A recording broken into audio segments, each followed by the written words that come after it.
you should, if you want, what you could do, kind of give you a little bit more insight too, is if you go to my website, I'll send you the link. There's a podcast section. And if you go to the podcast section with Mark McCoy, I've done some work with him. He's a 110 meter hurdler. He won the gold medal in Barcelona. And in that, we were talking about the idea of developing, how do you develop an athlete? And so going back to our example with the gentleman from South Carolina, what was holding him back was two prior concussions, which is causing a sensory disturbance. So basically his body works from, initially working at high-speed digital, then it goes back down to analog. So speed, the definition for speed is not what people think it is. I'm 54 years old. I ran an unofficial 11:1 for 100 meters. And I used to be a competitive cyclist way back in the day, 1996. I made a shot for the Olympic Games for another country, a couple of seconds shy, didn't quite qualify. But I made a transition into running. The problem with running and cycling is one is a weightless environment, the other one is not. And so I had to learn how to get my springs back. And when you sometimes sustain injuries, you lose your ability to use your springs. And your springs is not just your ankles, it's your whole body. Your whole body is a coil. And speed is movement and sensation in reverse. So it's sensation before movement. So for example, when you come off a curb, you step off a curb, your foot has already sensed the ground before it hits the ground. What happens if you don't realize there's the ground underneath you, or another step, you stumble.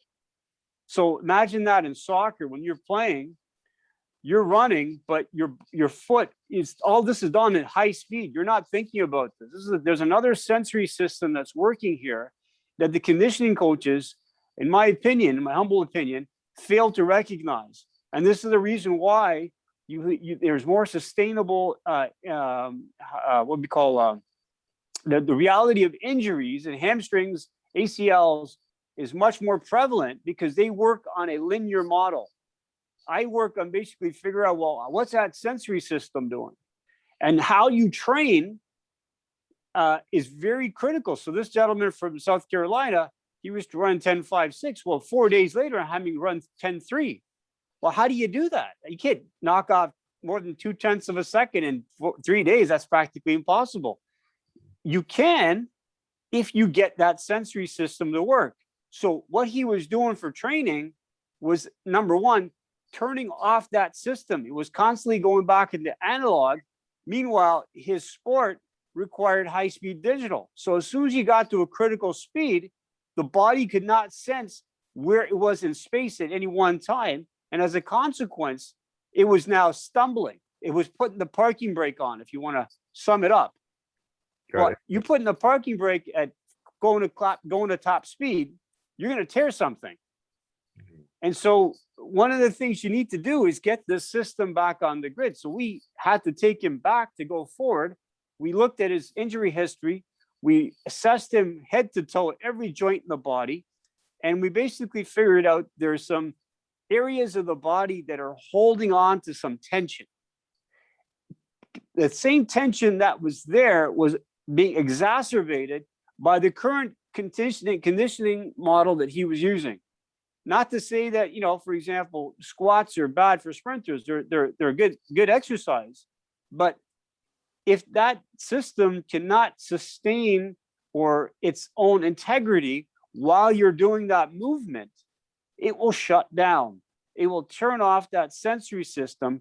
So it's very similar to you putting your finger on a hot stove and realizing it after your finger's been on for a few seconds.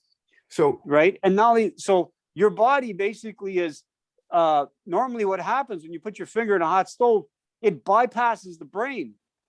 How fast does your finger come off the stove? Pretty fast. Right. Right. But if you were to tell yourself to take it off, it's too slow. It comes back up to the brain again. So what he was doing for training was turning on this analog system, but his sport is high-speed digital. So when he hit a critical speed, he would tear because that system can't process 48 billion bits per second when it's doing high speed, like it's doing high speed. So 3 days later, 4 days later, 10.3, a month later, he was running between 10.1, 10 flat. Still no speed work though. We had to retrain, go back to go forward. When he ran the 10.1, 10 flat, it felt effortless. When you're running at top speed, when I did my 11.1, for example, I turned off the gas at 90 meters. I could have came across 11 flat. Okay. It felt effortless. What's happening is your body is setting yourself up for the following stride. Now you're in a game of soccer, for example, you'll never hit top speed, even if you try in a game, because more than likely you have to find yourself in a position. In soccer's positional play. You have to put yourself in a position by which you can receive the ball. 90% of your game is positional, getting in position to either block a defender or accept the ball, one of the two. And so you can't run at top speed. However, if you're running, let's say, a 10 flat in 100, okay, let's just say you're running about 70% of that usable speed, I call it, in soccer. So you're probably running, let's say, 10.3 for soccer. Let's just use, if you're doing 100 meters in soccer, running 70%. But if I can get you to run, let's just say below 10 seconds, let's say 9.98. Your usable speed now is 10.01. You've improved your accessibility to that top speed is 0.2 faster, right? And in soccer, a lot of it has to do with how you get to top speed. How do you accelerate, right? That is speed is as much as it is actual movement, but it's technique. It's a skill. You have to learn the skill, but if you have the wrong tension patterns, like this guy down in South Carolina, you can't get into that position by which you can access that speed. So it had nothing to do with training per se. He was running with the parking brake on. So you can still be, and speed itself develops everything else. I worked with Ben Johnson for a year and a half for his third time coming around. I traveled with him to Europe. We worked on other contracts together. Ben basically, at 16 years old, if I have this right, if I remember, he was bench pressing 185. By the time he hit Seoul, he was bench pressing 595 for 3 reps. Sorry, 495 for 475 for 3. Sorry, my mistake, which is 515 for 185 body weight. 185, yeah. Over time, what happened was, how do you get a guy from 185 body weight bench pressing that heavy? 99% of the people out there, and I'm going to go out on the limb here and say, don't know how to train. You have a select pool of athletics, people who have a high degree of physicality in them. And if you just give them some sort of training program, they're going to respond. They're going to respond to it. They're more likely to respond than the average person because they have a high degree of mTOR proteins. And so they're going to respond. They just look at a weight, they get big. Okay. So you're already dealing with a high-end crop to begin with. My question is, can you get that guy that much more faster with less effort, right? In less time. And that's where I come in. And I'm saying, listen, all you got to do is train this guy to run fast. Work on the first in 100 meters, the first 30 meters set you up for the last 70. So in soccer, you need about 10 to 20 yards. That's about it. So the first 3-4 yards set you up for the last 15. So if you can't get your body in that position, you can't accelerate fast. That means you can't hit your top speed fast. That means you're more likely to tear something because you're using all the muscles in the wrong place. And the hamstring is a low man on the totem pole. And so you need to seek elsewhere. You can strengthen it all you want, but that's like putting a bigger engine in my Honda Civic, a 500 horsepower engine in my Honda Civic. Meanwhile, it has a 200 horsepower engine. The car can handle 200 horsepower. It's built for it. But if you put a bigger engine in there, that means I have to have more stabilization. I have to have more downforce. The car is no longer the Civic anymore. So that would be, so the big thing right now in soccer is that, everybody's working on Nordic hamstring curls, which is all good. You get the golf clap and the queen wave. But the problem is here, if you haven't taught the body how to move properly first, how can it get access to that strength? And then you can definitely maybe, quote, prevent the injury because the hamstring can withstand more resilience, but you're still putting stress on the hamstring that it doesn't need, that doesn't need to be there.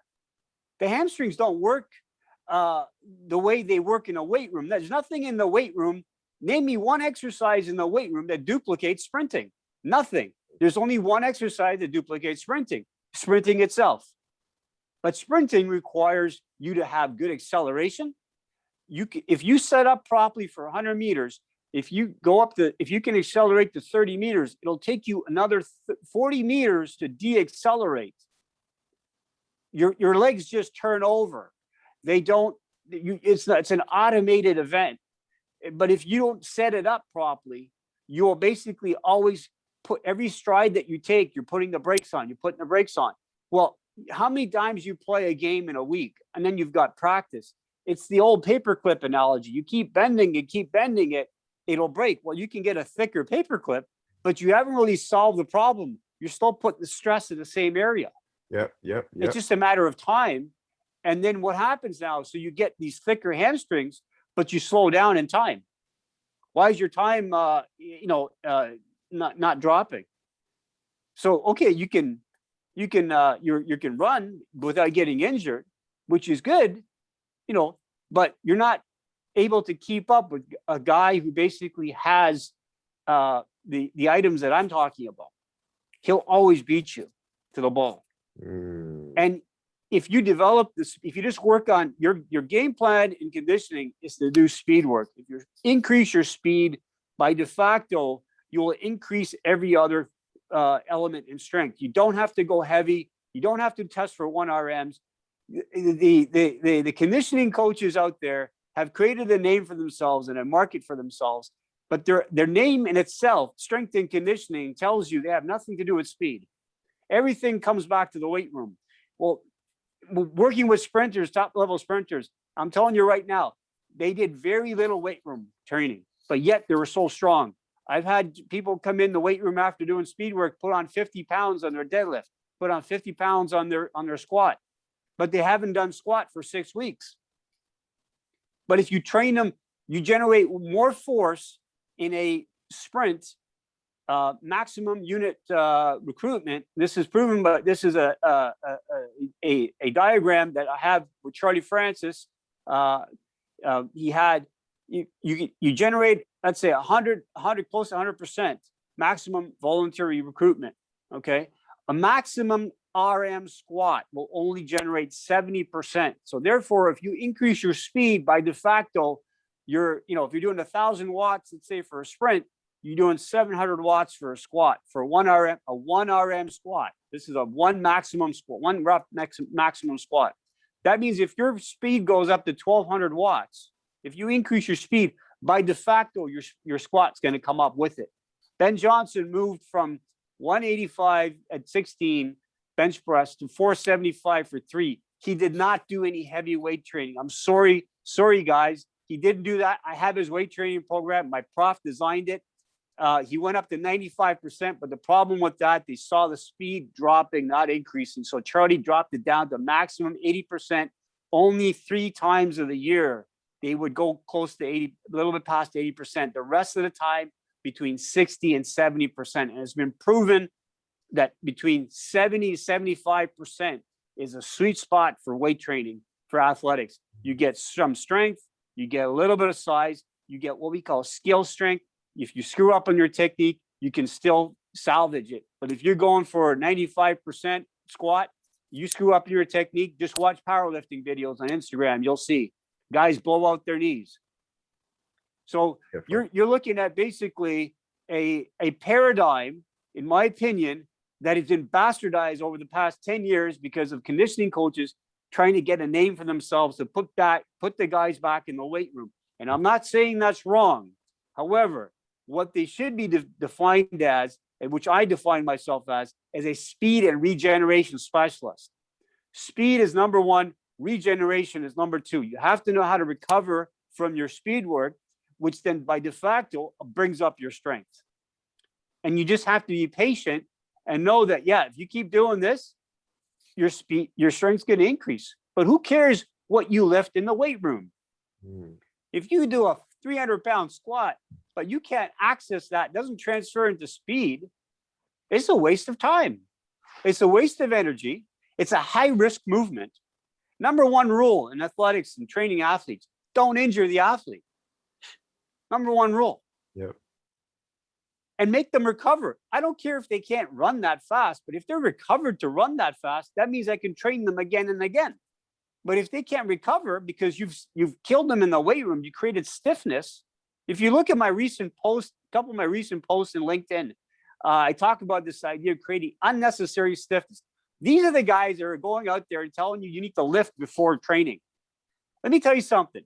I worked with a world record holder, Ben Johnson. I worked with several other national class athletes. You don't lift before you compete. The last lifting session is a week and a half before competition, and that is a lower body session. You can do upper body because we are bipedal. We run and we walk on our legs. We don't use our hands. So our upper body and lower body are wired differently. It took 13 stages roughly between the time you're born to the time you can get upright to walk. So that patterning is very complex. And if you go in the weight room, you're disrupting that patterning. What's the epitome of that patterning? Well, sprinting. So if you keep reinforcing that motor pattern, you basically will increase your weights. Why? Because if you couldn't run, you couldn't walk, you couldn't sprint, you couldn't survive in the wild, man. You'd have to run after prey or run away from prey. It's the most primordial movement. So why not just work that? I worked with a lot of sprinters. None of these guys did heavyweight training. And the guys that did, we took them off of it. As soon as we did that, their speed improved. They actually got stronger too, because of which I just told you before. You generate more wattage in a sprint than you are going to do in any movement. And the closest thing you're going to get in the weight room is a snatch or a clean and jerk. But those movements are very highly technical. I know Ben Johnson never did a clean and jerk. He never did a snatch. The most he ever got to the Olympic lifting was either a high pull or basically cleans, just hang cleans. That's about it. Yep. And yet he was at 185. He was if you want to look at just pure numbers here, okay, 475 for 3, 595 for 3 reps at 185. He would, and this is without powerlifting suit. He would go in the power. You add another 150 pounds. If you put a suit on, a 2-ply suit, you put another 150 pounds on each of those lifts. He'd win every powerlifting competition for his weight class, and he wouldn't get injured. Yeah, so this is a problem with conditioning coaches, and they've created a sort of a niche for themselves based on their sort of research and whatnot. I can research all these things as well. But the bottom line is, instead of going forward, sometimes you need to go back. Success leaves clues, right? Go back to some of the guys, most successful guys, and see what they did. You'll find out they didn't do a lot of weight training. Usain Bolt didn't do a lot of weight training. I know that. I have somebody who basically sent his son to work with him.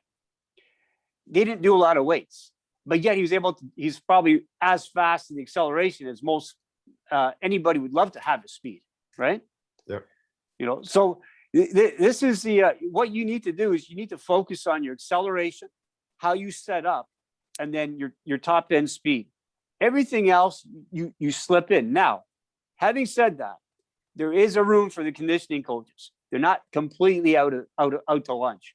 What you need to do now in the weight room is you need to build a structure by which you can handle the speed. That would be putting a 500 horsepower engine in my car and putting better tires on it, stabilizers, putting a skirt system. So basically it keeps the car down on the thing, a stiffer steering, right? So that's basically your weight room. So now your car can handle that horsepower. But doing all that and not putting the bigger engine in will not get you faster. That's weight training by itself. You see?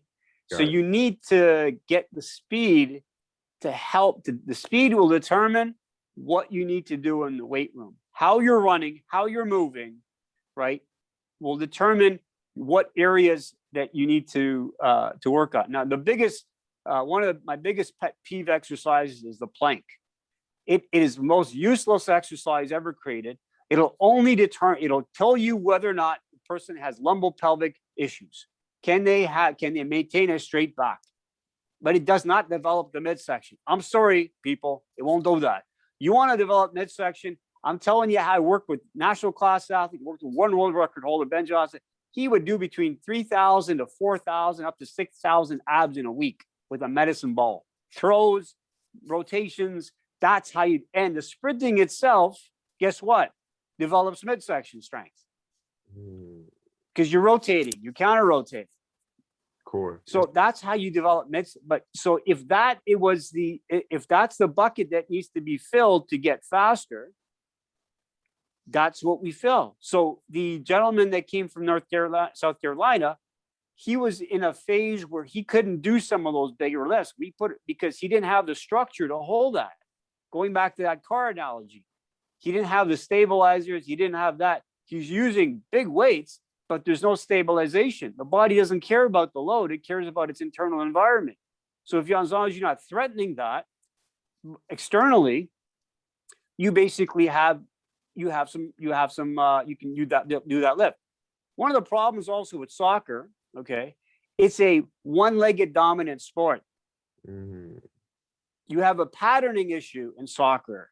It's not a weakness of a hamstring. Please give me a break here. You play a lot of times with one leg kicking the ball. Either you're running and your dominant leg is pushing the ball forward. It throws off the sprint cycle. And that is a patterning issue. You need to balance it so it doesn't get too extreme. You need to come back to the middle. So it's like hockey players I work with. Yeah. I get them off the ice, and in the summertime, we do all track work in the summertime. Why? Because the running with the ball or running or going on ice in a 1/4-inch pieces of steel is not innate to the human condition. I'm sorry. It's not normal. You don't need that for any survival situation. It's not primordial. Running is highly valued by your body. Why? Because it'll take you out of danger. So if you focus on bringing that back to the middle, it will give you the speed for soccer. It will give you the speed for hockey instead of going, and then, because otherwise you're developing patterning. With that patterning comes adhesions. Adhesions then hold the body, allow you to run with that limb being dominant. Yep. So your body, the expression is you can't rush a river, but you can guide it. And your body, by you doing the sport, you're basically allowing your body, you're guiding your body to that direction. Practice makes what? Permanent, not perfect. Perfect practice makes permanent. So you need to bring it back to a middle. The middle is basically, how do you run? How do you stand upright? How do you walk? How do you run? And then by de facto, how do you sprint?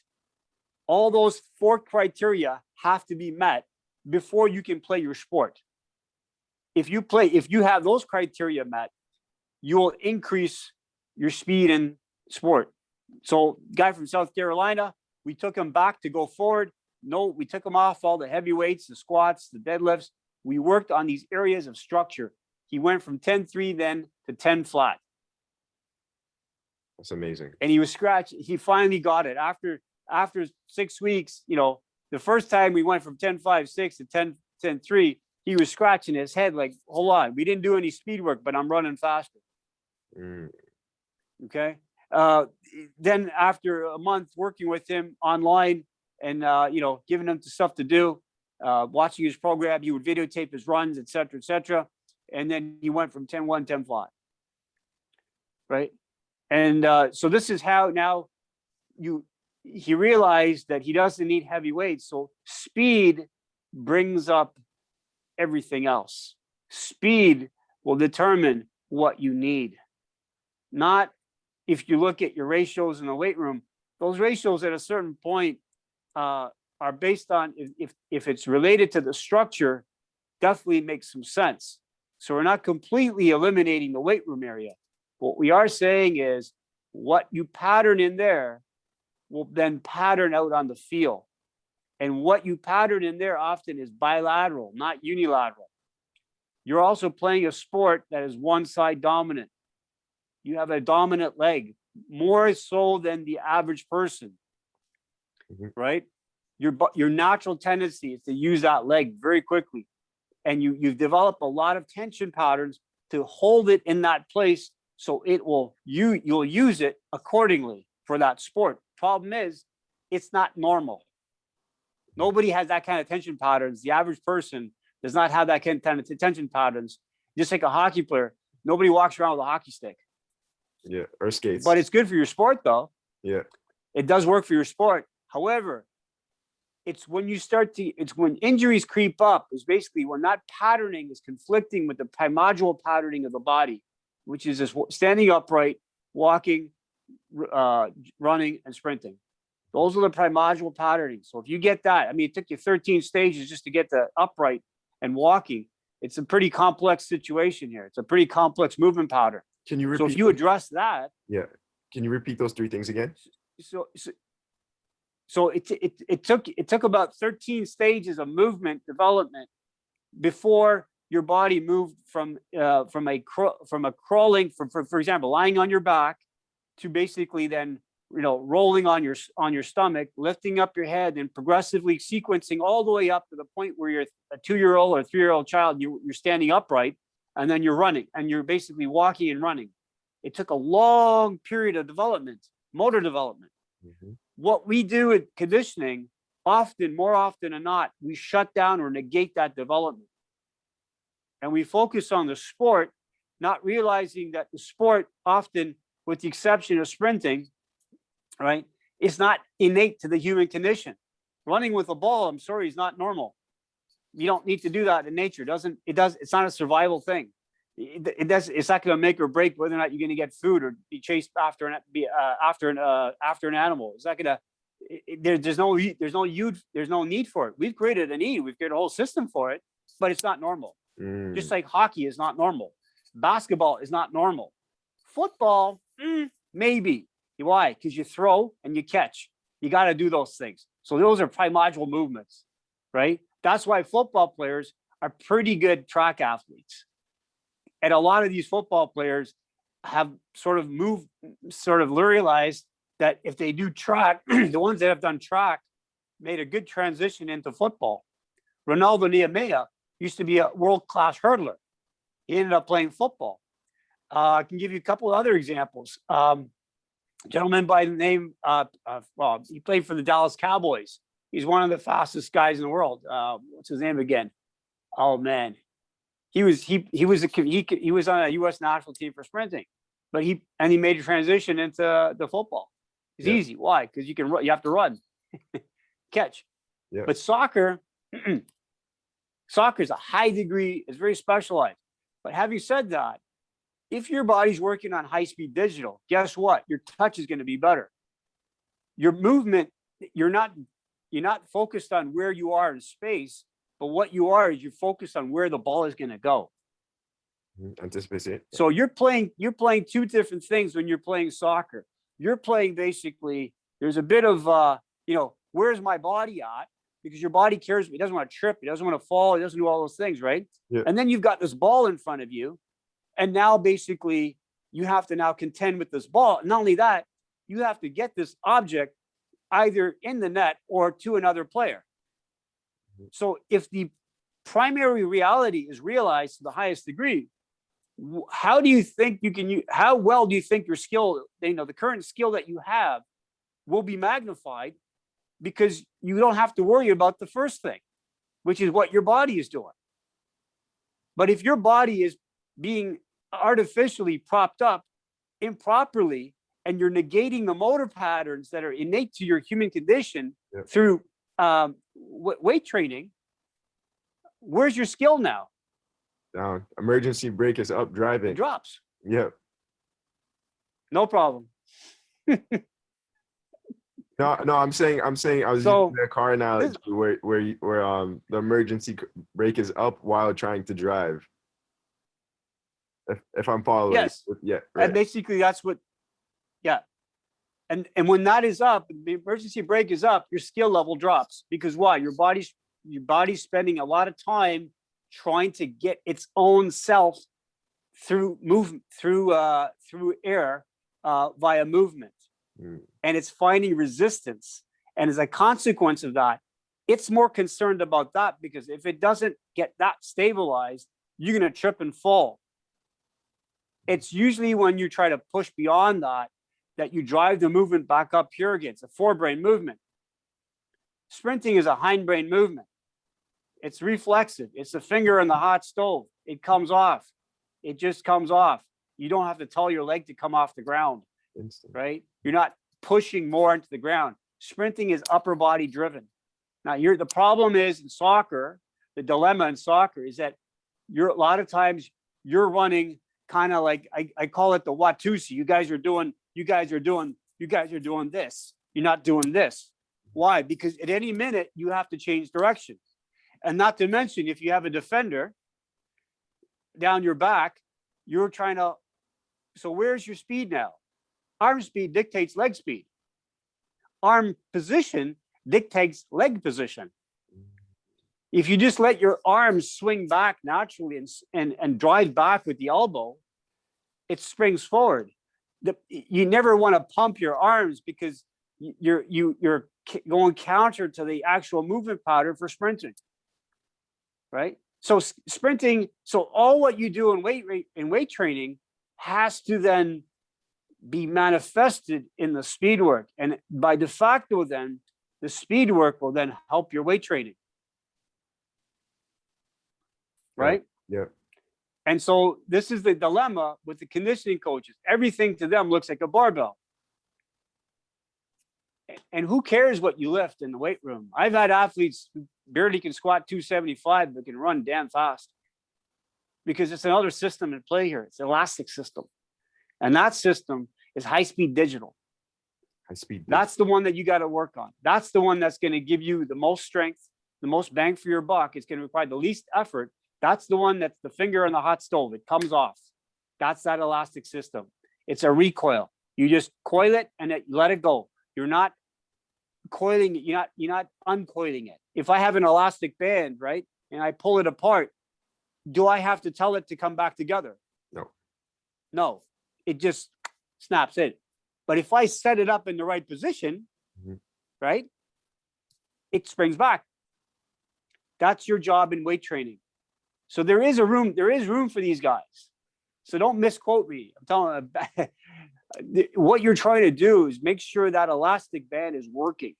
Yeah. My second last quote post in LinkedIn, read that. I basically talk about hamstring development. I will. And basically sports. And so this is what I do, is basically I go forward. I look at these things in terms of, like, from a very different perspective. I look at your numbers in the weight room. I do that. However, at a certain point, they drop off. I couldn't care less, right? It's not about how much can you squat. Squatting bigger or having a stronger Nordic hamstring curl is not a guarantee that you're going to run fast. No, not at that level.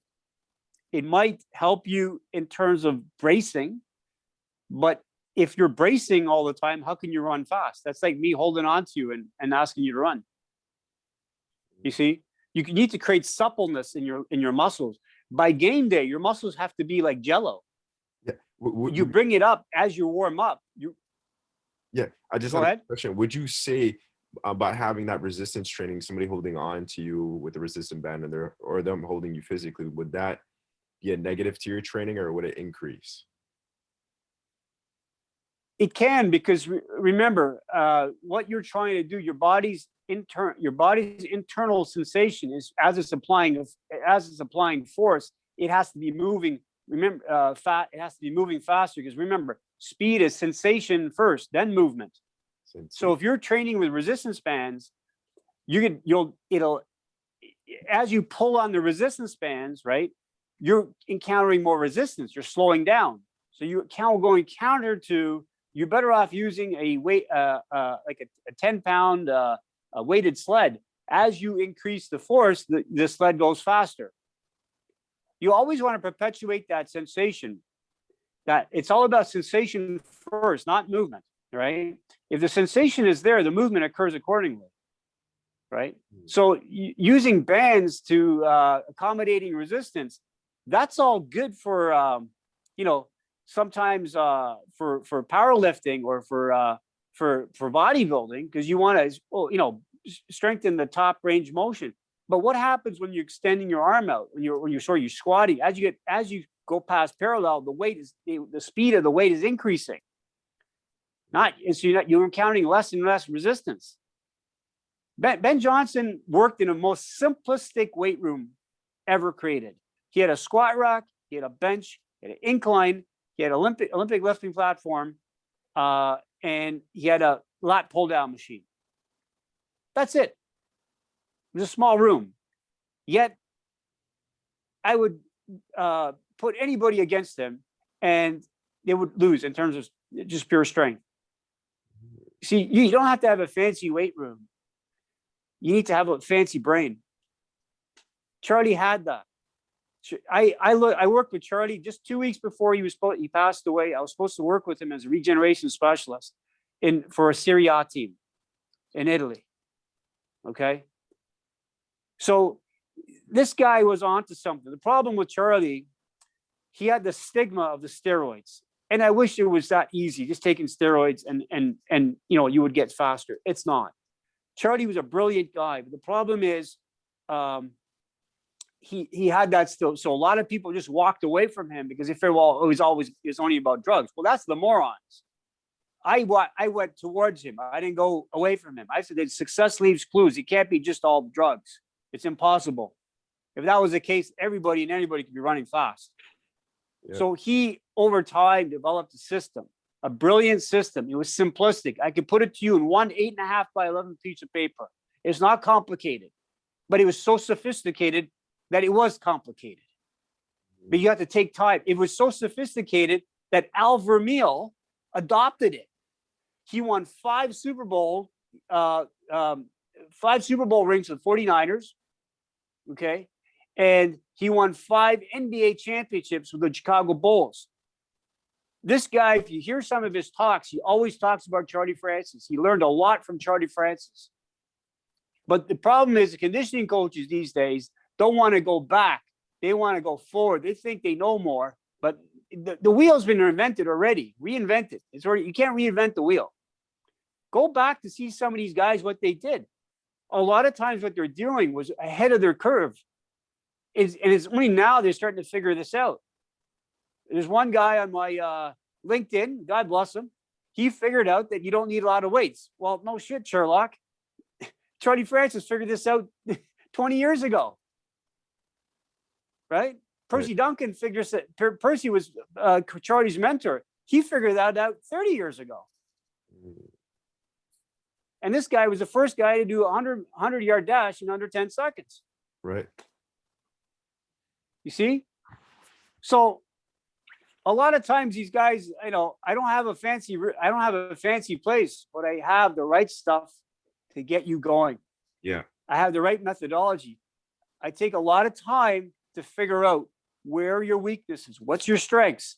And if we work those strengths, can we eliminate the weaknesses? A lot of times you don't need to go into something that deep. You just have to work the strengths, and the strength will take care of the weaknesses, right? So there goes all the corrective exercise guys going out the window, Mm-hmm. Yep. right? Sometimes you just get the guy running properly, everything you'll see changes for the better. Yeah. So but I've I go ahead. Yeah, no, 33 years of experience. I'm learning so much right now through this call. Yeah. So, I mean, trust me, I've gone through that route myself. I've, gone through the conditioning, and I tried, it didn't work until I basically stopped and realized, hey, you know what? Success leaves clues. Find the guys that are doing this really well and talk to them, right? Joe Ken is another guy. He can give you a lot of good advice. This guy's with the former strength and conditioning coach with the Carolina Panthers. Guess what? He used Charlie's system too. Success leaves clues. He changed a lot of his. Bro, you don't have to. Why would you want to reinvent something when it's already there? You can refine it. I've taken Charlie's stuff and I've kind of refined a few things. I put a different edge on it, but the chunk is still there. The main artery is and that Glenn Mills, the guy that coached Usain Bolt, guess what program he used? Charlie Francis' program. Had influence from that. Michael Johnson's coach, Michael Smith, he used Charlie's program. Right? Asafa Powell's coach, Stephen Francis, influenced by Charlie Francis. But nobody gives credit to Charlie because he's passed away. And why would you want to do that? But success leaves clues, my friend. Ian King, a strength and conditioning coach in Australia.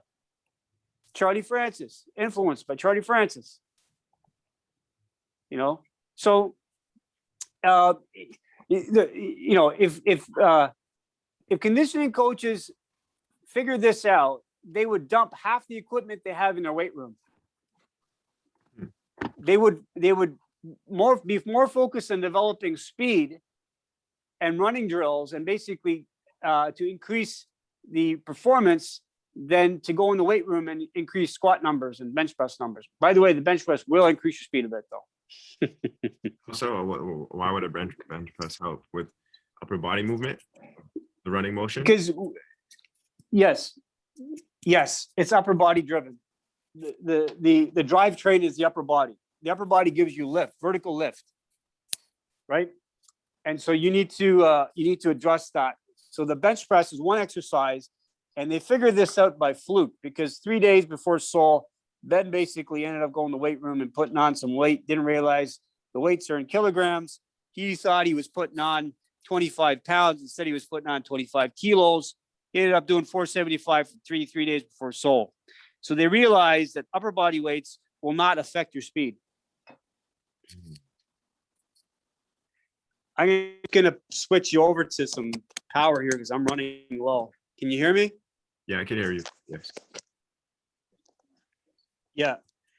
So basically that's how they figured that out. It was a complete fluke. But from a logical perspective, it makes sense because where's your drivetrain? Your arms. If you pump your arms back faster, your legs move faster. If you push with your legs, and coming from a cycling background, I had to undo that paradigm because my legs were stronger than my upper body. So when I was running, I was using my legs. Problem is, your legs work like elastic bands. And when you drive with the upper body, if you just run, focus on your upper body, feel this sense how relaxed your legs are. So now your hamstrings are working like elastic bands. But if you push with your legs, if you get strong legs, you'll drive with your legs. But what's creating the vertical movement? What's creating that vertical vector? It's your arms swinging upwards. That's how do you jump up? What do you jump up with your legs only? How high can you get? Now jump with your arms. You get a lot higher. So your arms dictate your legs. So if you get, now this is the simplistic version here. the idea is to eventually get this pattern hooked up, right? Sometimes you need to, sometimes it's a midsection issue. Sometimes it's a foot and ankle issue. Sometimes they've had sustained a concussion. So soccer, you guys purposely do that all the time. It's called heading the ball. Yep. So when every time you guys head the ball, one of the problems is that you shut down any posterior muscle in the backside of your body. Well, what's posterior side muscle? Well, one would be the glute. If your glute shuts down, your hamstring has to take over. In particular, your lateral hamstring flows into your ACL. So if that overworks, your ACL is under tension. So it's preset for an injury. There's your ACL tears. So same thing. It has nothing to do with the knee. Same thing with the concussion then. Sorry, say it again? I was saying that it applies to the same thing of the concussion. Why a concussion would occur from head. Yeah. Got it. Yeah. Yeah. Yep. So this is a dilemma of conditioning. I'm in the process right now of, let's see if I can put you back on speaker. I got a little bit more juice in there. So let me just see if I could get you on my headphones again. Okay. One sec.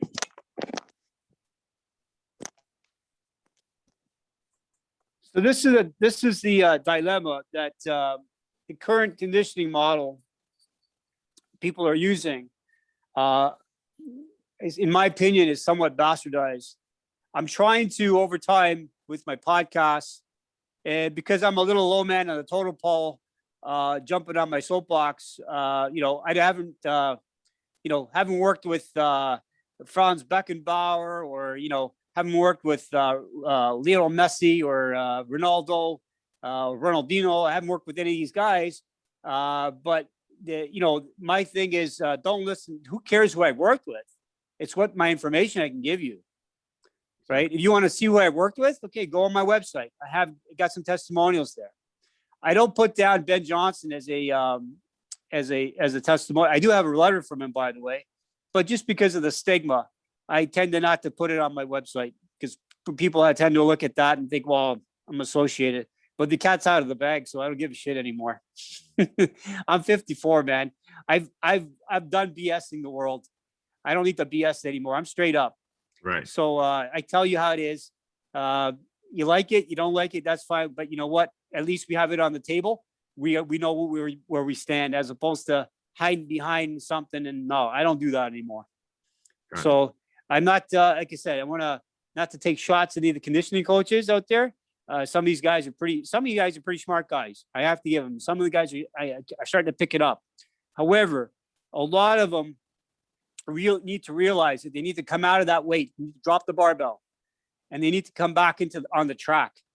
They need to learn how to do absolute speed, maximum running speed. When they start to learn how to do that, they'll realize that the weight training comes in at the right time. It comes in, you miter it in. It's not a major component. It's like hot sauce on food, man. Food tastes good with hot sauce, right? You don't have hot sauce, you can still have the food. It's fine.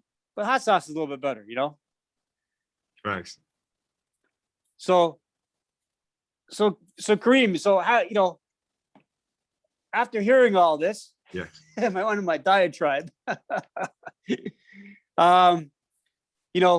Is there a chance that we could work together? Yeah, I'm definitely interested. I want to talk more about setting something up tailored towards what I need, and then we could go from there.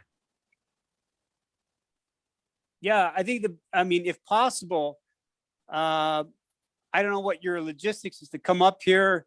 I need to assess you. I need to physically have to work to look at you, to go through, to measure the range of motions of your joints, to see where the adhesions are.